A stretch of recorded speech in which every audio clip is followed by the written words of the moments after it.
یہ انڈونیشیا کے ایک ساحلی گاؤں کی کہانی ہے۔ سپہر کے 3:30 کا وقت تھا۔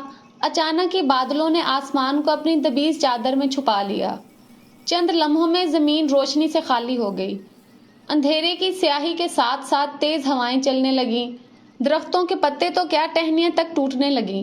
بجلی کے کھمبے اور بڑے بڑے ٹاور ان تیز ہواؤں کی تاب نہ لا سکے اور پتوں کی طرح ادھر ادھر بکھر گئے۔ کچے مکانوں کی چھتیں ہلنے لگیں اور خوف کے مارے لوگوں کے حواس گم ہونے لگے۔ اسی گاؤں میں علی اور عالیہ نامی 2 بہن بھائی رہتے تھے۔ علی کی عمر 16 سال اور عالیہ 14 سال کی تھی۔ ان کے والدین ماہی گیری کے پیشے سے وابستہ تھے اور 7 ماہ پہلے ایک سمندری طوفان میں دونوں کا انتقال ہو چکا تھا۔ والدین کی وفات کے بعد گاؤں کے لوگوں نے ان کے ساتھ بہت برا سلوک کیا۔ مچھلی کے ٹھیکیدار نے ان کے والدین کی کشتی قبضے میں لے لی۔ ان کے چچا نے گھر کا قیمتی سامان ہتھیا لیا اور آج اس نے علی اور عالیہ کو ان کے گھر سے نکال کر قتل کرنے کا منصوبہ بنا لیا تھا۔ ہوا کے طوفان کے وقت علی اور عالیہ سمندر کے کنارے خوراک کی تلاش میں مارے مارے پھر رہے تھے۔ طوفان کی وجہ سے چند مچھلیاں پانی کی لہروں کے ساتھ ریت پر آ گئیں اور دونوں نے ان کو اٹھا کر گھر کی راہ لی۔ زوروں کی بھوک نے ان کو طوفان کے خوف سے آزاد کر رکھا تھا۔ دونوں نے سیر ہو کر مچھلی سے اپنی بھوک مٹائی تو اس وقت تک طوفان کا زور ٹوٹ چکا تھا۔ اب رات کے 9 بجے کا وقت تھا۔ گاؤں کے لوگ اللہ تعالیٰ سے گڑ گڑا کر اپنے اپنے گناہوں کی معافی مانگ رہے تھے اور اللہ نے ان کی توبہ قبول کر لی تھی۔ ہوائیں جس طرح اچانک نمودار ہوئیں اسی طرح آنن فانن بند ہو گئیں۔ لوگوں نے اللہ کا شکر ادا کیا۔ ایسے میں ایک گھر میں باپ بیٹوں کا جھگڑا جاری تھا۔ بیٹوں کا اصرار تھا کہ علی اور عالیہ کے گھر پر قبضہ کرنے کا خیال چھوڑ کر ان کی مدد کرنی چاہیے، لیکن ان کا باپ اور ماں اپنے خیال کو ترک نہ کرنے پر بضد تھے۔ ہواؤں کے طوفان کے وقت تو انہوں نے اس کام سے توبہ کر لی تھی، مگر جوں ہی طوفان ختم ہوا ان کی نیتوں کا فطور پھر سے لوٹ آیا۔ انہوں نے اپنے تینوں بیٹوں کو ایک کمرے میں بند کر دیا تاکہ وہ ان کے منصوبے میں حائل نہ ہو سکیں۔ چچا اور چچی کا پروگرام تھا کہ رات 12 بجے کے قریب علی اور عالیہ کو رسیوں سے باندھ کر سمندر میں پھینک دیں گے۔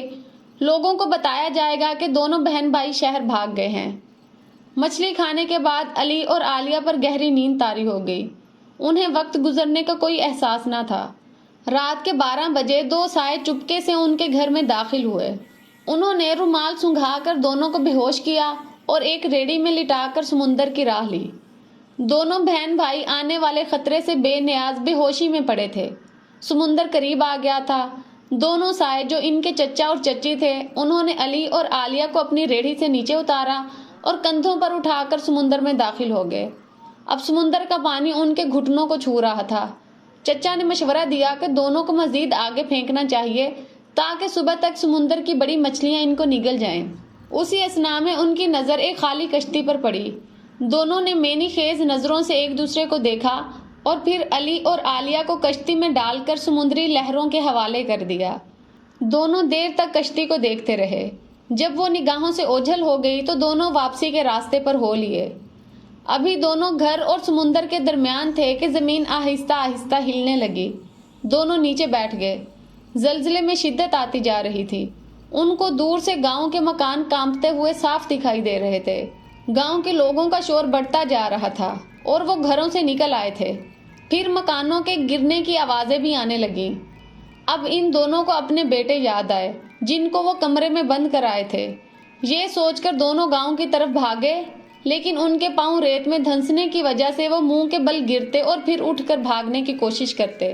ان کے گاؤں پہنچنے تک زلزلہ رک گیا تھا اور لوگ اپنے اپنے گھروں کا قیمتی سامان نکالنے میں مصروف تھے۔ علی اور عالیہ کے چچا کا گھر بری طرح تباہ ہو گیا تھا۔ گھر کی بنیادیں تک باہر آ گئی تھیں اور مال و اسباب مٹی میں مل کر مٹی ہو چکا تھا۔ ساتھ ہی موجود علی اور عالیہ کے گھر کو ذرا نقصان نہیں پہنچا تھا۔ چچا اور چچی نے گھر پہنچتے ہی پاگلوں کی طرح اپنے بچوں کو پکارنا شروع کر دیا، مگر کوئی آواز نہ آئی۔ صبح ہونے تک ان کی چیخو پکار جاری رہی۔ سورج نکلا تو نوجوان بچوں کی خون میں لت پت لاشیں دونوں کے یتیموں پر کیے گئے ظلم و ستم کی ساری داستان سنا رہی تھی۔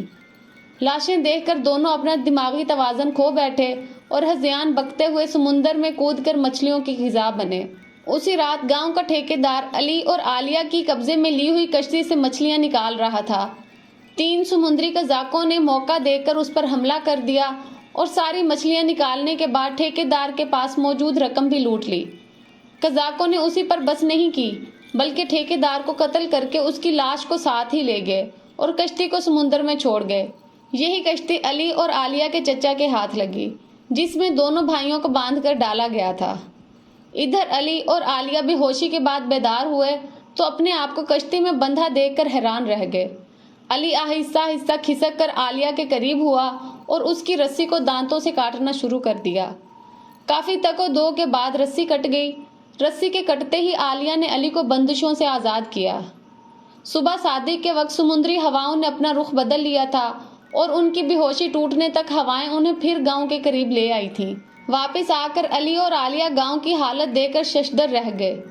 ان کے دونوں بڑے دشمن تباہ و برباد ہو کر اپنے انجام کو پہنچ چکے تھے اور گاؤں کے باقی لوگوں نے بھی عبرت حاصل کر لی تھی۔